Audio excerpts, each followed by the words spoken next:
When Tommy Douglas was elected premier of Saskatchewan, he said, I need experts on national health care.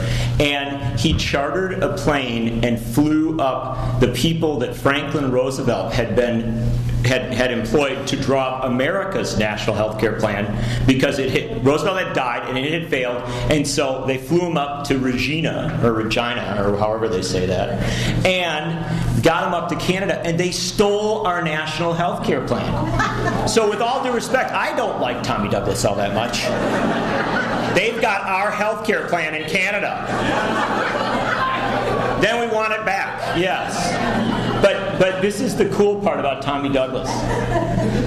And his daughter, Susan, became an actress, and she married Donald Sutherland, and their kid is Kiefer Sutherland from 24. So Tommy Douglas's grandson, you all know. And if somebody messes with him, he tortures the person. Now, I don't want to link up torture and healthcare, but I'm thinking that if in this next legislature they don't start moving on it, we bring in Kiefer Sutherland.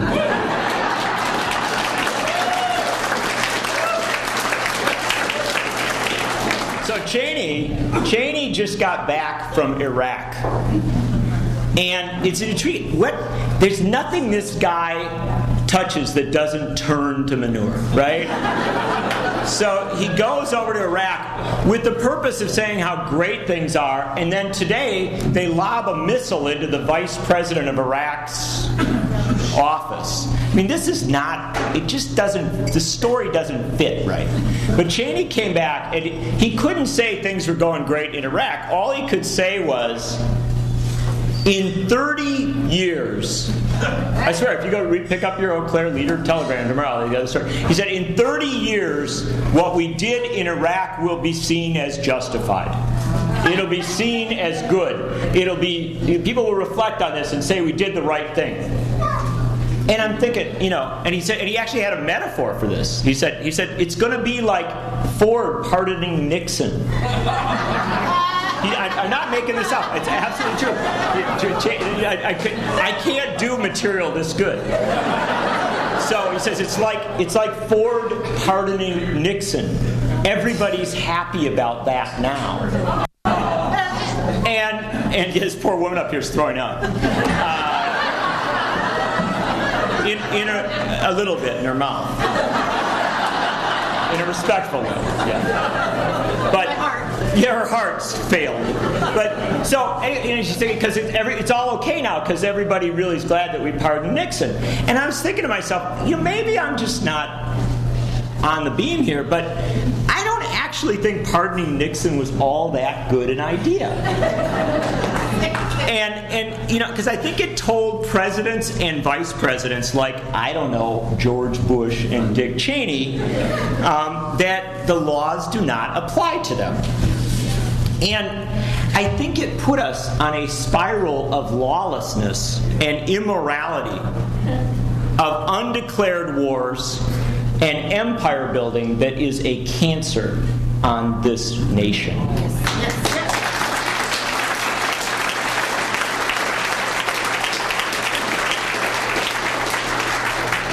And it is a disease about which we were warned. Robert M. La Follette said 90 years ago, every nation has its war party. It is not the party of democracy, it is the party of autocracy. It seeks to dominate absolutely. It is commercial, imperialistic, ruthless. It tolerates no opposition. If there is no sufficient reason for war, the war party will make war on one pretext and then invent another. No lie is beyond it. I mean, I always thought La Follette was a smart guy, but I didn't think he could see the future. But I'll tell you this. As we come to this end of a lengthy evening, but also a very lengthy presidency, I think the truth of the matter is that the war party will lie and connive and cheat to achieve its bloody ends, and they did. They did. 5 years ago, the first horseman of the apocalypse, the vice president we know as Dick,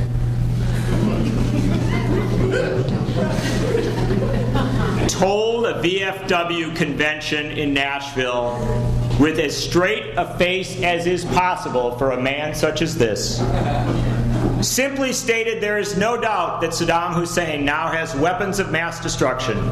There is no doubt he is amassing them to use against our friends, against our allies, and against the United States. Now, perhaps Dick Cheney was lying. Or perhaps he was just in that purple haze of neoconservative ideology that those guys get into now and again. Perhaps he was still the ignorant fool who flunked out of Yale not once, not twice, but 3 times,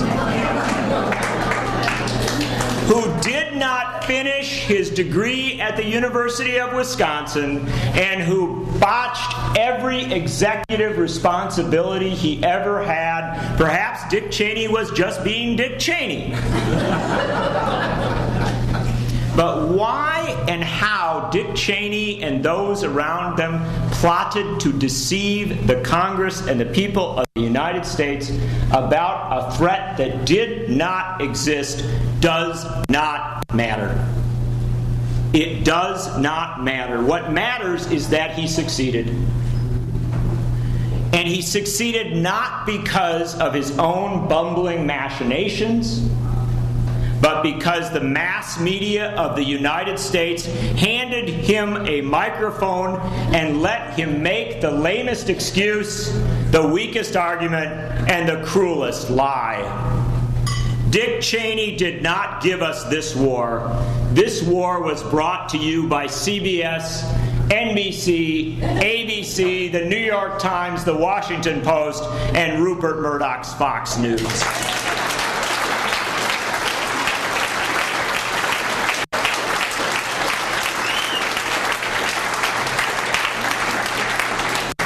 It is the sin of big media against the American Republic. It is the sin of big media against freedom of the press and the protections that were given to journalists by the founders in order, and this is their term, to chain the dogs of war. That sin is unforgivable.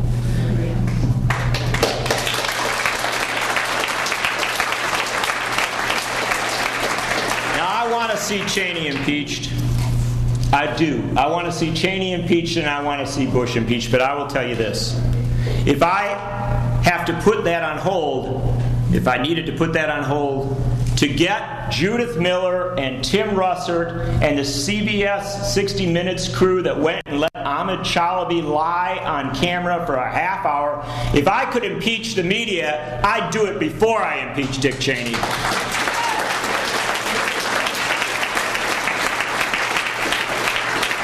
I would impeach them for being unquestioning. I would impeach them for being subservient. I would impeach them for being stenographic to power. I would impeach them because they did not merely let Dick Cheney do his will. They created a circumstance where every 10 minutes an innocent Iraqi dies in a war that did not need to be fought, where every 10 hours an American dies in a war that did not need to be fought, where every 10 days $2 billion are removed from the U.S. Treasury and poured into the coffers of Blackwater and Halliburton and all of the other war profiteering corporations that are raping this country and leaving us without the resources to pay for the health care and the housing and the basic needs of the American people. That is the cost of a media that fails the American people.